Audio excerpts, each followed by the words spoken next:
এইটো চৰকাৰৰ এটা পদক্ষেপ তেখেতসকলে নিজৰ মিনিষ্ট্ৰী এক্সপানশ্যন কৰিবৰ কাৰণে যিটো ব্যৱস্থা লৈছে তেওঁলোকে আজি নিশ্চয় অনুভৱ কৰিছে আকৌ চৰকাৰত কেইজনমানক আকৌ মন্ত্ৰীত্ব দিয়াৰ দ্বাৰা দি অসম চৰকাৰৰ যিটো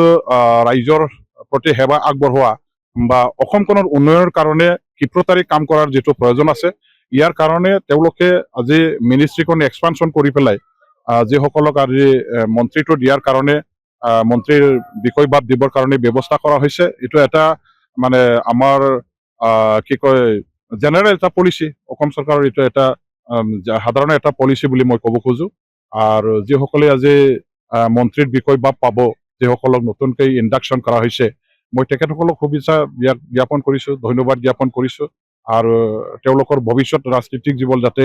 জীৱনটো যাতে উজ্জ্বল হৈ থাকে আৰু সফলতাৰে ৰাইজৰ মাজত কাম কৰি পেলাই নিজৰ দক্ষতাটো যাতে পৰিচয় দিবৰ কাৰণে চেষ্টা চলাই কাম কৰে আৰু নিৰপেক্ষ এটা দৃষ্টিভংগী কোনো জাতি দল সংগঠন কাকো বাছ বিচাৰ নকৰাকৈ পক্ষপাতিমূলক নীতি গ্ৰহণ নকৰাকৈ সংবিধানৰ যিটো আমি দোহাই দি পেলাই শপত খাই মন্ত্ৰীৰ বিষয়বাদটো লোৱা হয় গতিকে অসমৰ যিসকল জাতি জনগোষ্ঠী ৰাইজ আছে যিবিলাক আমাৰ দল সংগঠন আছে চবকে অসমবাসী নাগৰিক হিচাপে অসমৰ এজন নাগৰিক হিচাপে তেওঁলোকে দায়িত্ব লৈছে যিহেতু চবকে সমান চকুৰে দৃষ্টিৰে চাই পেলাই যাতে কাম কৰে সকলো জিলা সকলো অঞ্চল সকলো MLA বিলাকৰ প্ৰতি যাতে নিৰপেক্ষ দৃষ্টিভংগীৰে চাই মেলি সমান সুযোগ সুবিধা দিয়াৰ ব্যৱস্থাৰে যাতে কাম কৰে সেইখিনিকে মই তেওঁলোকৰ প্ৰতি আহ্বান কৰিছোঁ এইটো চৰকাৰৰ এটা পদক্ষেপ তেখেতসকলে নিজৰ মিনিষ্ট্ৰী এক্সপানশ্যন কৰিবৰ কাৰণে যিটো ব্যৱস্থা লৈছে তেওঁলোকে আজি নিশ্চয় অনুভৱ কৰিছে আকৌ চৰকাৰত কেইজনমানক আকৌ মন্ত্ৰীত্ব দিয়াৰ দ্বাৰা দি অসম চৰকাৰৰ যিটো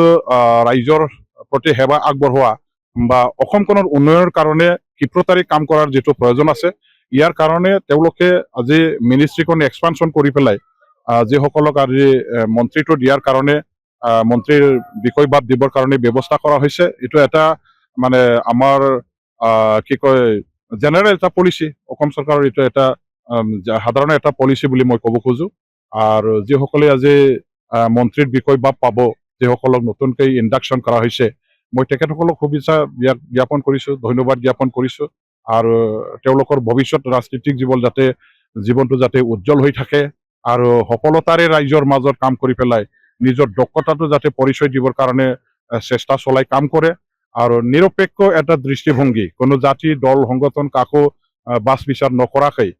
পক্ষপাতিমূলক নীতি গ্ৰহণ নকৰাকৈ সংবিধানৰ যিটো আমি দোহাই দি পেলাই শপত খাই মন্ত্ৰীৰ বিষয়বাদটো লোৱা হয় গতিকে অসমৰ যিসকল জাতি জনগোষ্ঠী ৰাইজ আছে যিবিলাক আমাৰ দল সংগঠন আছে চবকে অসমবাসী নাগৰিক হিচাপে অসমৰ এজন নাগৰিক হিচাপে তেওঁলোকে দায়িত্ব লৈছে যিহেতু চবকে সমান চকুৰে দৃষ্টিৰে চাই পেলাই যাতে কাম কৰে সকলো জিলা সকলো অঞ্চল সকলো MLA বিলাকৰ প্ৰতি যাতে নিৰপেক্ষ দৃষ্টিভংগীৰে চাই মেলি সমান সুযোগ সুবিধা দিয়াৰ ব্যৱস্থাৰে যাতে কাম কৰে সেইখিনিকে মই তেওঁলোকৰ প্ৰতি আহ্বান কৰিছোঁ যিকোনো খবৰৰ বাবে যোগাযোগ কৰক 7099017330 লগতে 7099017110 নম্বৰত